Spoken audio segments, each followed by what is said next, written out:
السلام عليكم ورحمة الله وبركاته أعزائي المتابعين.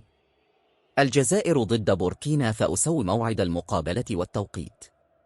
مقابلة حارقة منتظرة وسهرة كروية قوية ستجمع بين منتخب الجزائر ومنتخب بوركينا فاسو في مواجهة مليئة بالإثارة والتشويق، لقاء يعد بالكثير بالنظر إلى قيمة المنتخبين والطموحات الكبيرة لكل طرف في هذه المرحلة الحاسمة من المنافسة.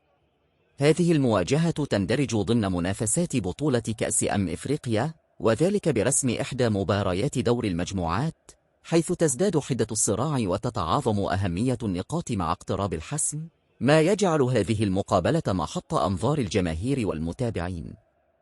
المنتخب الجزائري يدخل هذه المقابلة بعزيمة قوية من أجل فرض أسلوبه وتقديم أداء يليق بتاريخه القاري، معتمدا على خبرة لاعبيه وقدرتهم على التحكم في نسق اللعب، بينما يسعى منتخب بوركينا فاسو إلى تقديم مباراة كبيرة قائمة على الانضباط والسرعة والنجاعة في الهجمات المرتدة.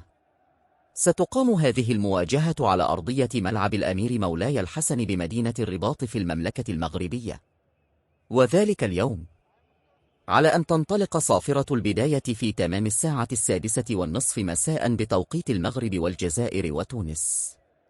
نتمنى التوفيق والنجاح لمنتخب الجزائر في هذه المواجهة. المرجو الاشتراك والضغط على زر الإعجاب دعماً لنا لتقديم توقيت المقابلات. شكراً.